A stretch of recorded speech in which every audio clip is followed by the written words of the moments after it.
Then bring near to you your brother Aaron and his sons with him, from among the Israelites to serve me as priests, Aaron and Aaron's sons, Nadab and Abihu, Eleazar and Ithamar. You shall make sacred vestments for the glorious adornment of your brother Aaron, and you shall speak to all who are skillful, whom I have endowed with skill, so that they make Aaron's vestments to consecrate him for my priesthood. These are the vestments that they shall make: a breastpiece, an ephod, a robe, a checkered tunic, a turban, a sash. When they make these sacred vestments for your brother Aaron and his sons to serve me as priests, they shall use gold, blue, purple, and crimson yarns and fine linen. They shall make the ephod of gold, of blue, purple, and crimson yarns, and of fine twisted linen, skillfully worked. It shall have 2 shoulder pieces attached to its edges, so that it may be joined together. The decorated band on it shall be of the same workmanship, and materials of gold, of blue, purple, and crimson, yarns, and of fine twisted linen. You shall take 2 onyx stones and engrave on them the names of the sons of Israel, 6 of their names on the one stone, and the names of the remaining 6 on the other stone, in the order of their birth. As a gem cutter engraves signets, so you shall engrave the 2 stones with the names of the sons of Israel. You shall mount them in setting of gold filigree. You shall set the 2 stones on the shoulder pieces of the ephod as stones of remembrance for the sons of Israel, and Aaron shall bear their names before the Lord on his 2 shoulders for remembrance.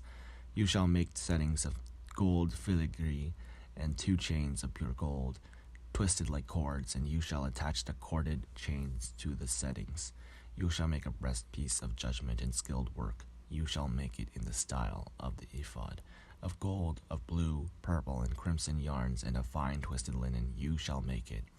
It shall be square and doubled, a span in length, and a span in width. You shall set in it 4 rows of stones. A row of carnelian, chrysolite, and emerald shall be the first row, and the second row a turquoise, a sapphire, and a moonstone, and the third row a jacinth, an agate, an amethyst, and the 4th row a beryl, an onyx, and a jasper. They shall be set in gold filigree. They shall be 12 stones with names corresponding to the names of the sons of Israel. They shall be like signets, each engraved with its name for the 12 tribes. You shall make for the breastpiece chains of pure gold, twisted like cords, and you shall make for the breastpiece 2 rings of gold, and put the 2 rings on the 2 edges of the breastpiece. You shall put the 2 cords of gold and the 2 rings at the edges of the breastpiece, and at the 2 ends of the 2 cords you shall attach to the 2 settings, and so attach it in front of the shoulder piece of the ephod. You shall make 2 rings of gold, and put them at the 2 ends of the breastpiece on its inside edge, next to the ephod. You shall make 2 rings of gold, and attach them in the front of the lower part of the 2 shoulder pieces of the ephod, at its joining above the decorated band of the ephod. The breastpiece shall be bound by its rings to the rings of the ephod with a blue cord, so that it may lie on the decorated band of the ephod, and so that the breastpiece shall not come loose from the ephod. So Aaron shall bear the names of the sons of Israel in the breastpiece of judgment on his heart, when he goes into the holy place, for a continual remembrance before the Lord. The breastpiece of judgment you shall put the Urim and the Thummim, and they shall be on Aaron's heart when he goes in before the Lord. Thus Aaron shall bear the judgment of the Israelites on his heart before the Lord continually. You shall make the robe of the ephod olive blue. It shall have an opening for the head of the middle of it, with a woven binding around its edge, like the opening in a garment, so that it may not be torn.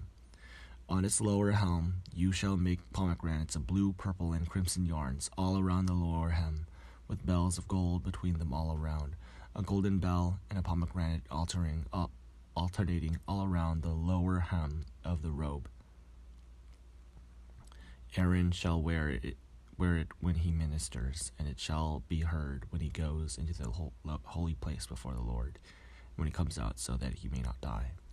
You shall make the rosette of pure gold, and engrave on it like the engraving of a signet, holy to the Lord. You shall fasten it on the turban with a blue cord. It shall be on the front of the turban. It shall be Aaron's forehead, and Aaron shall take on himself any guilt incurred in the holy offerings that the Israelites consecrate as their sacred donations. It shall always be on his forehead, in order that they may find favor before the Lord. You shall make the checkered tunic of fine linen, and you shall make a turban of fine linen, and you shall make a sash embroidered with needlework. For Aaron's sons you shall make tunics and sashes and headdresses. You shall make them for their glorious adornment.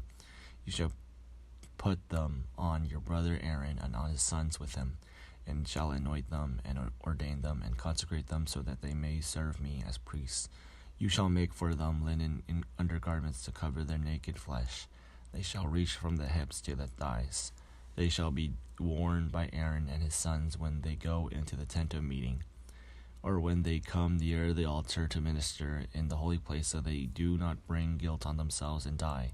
They shall be a perpetual ordinance for him and for his descendants after him.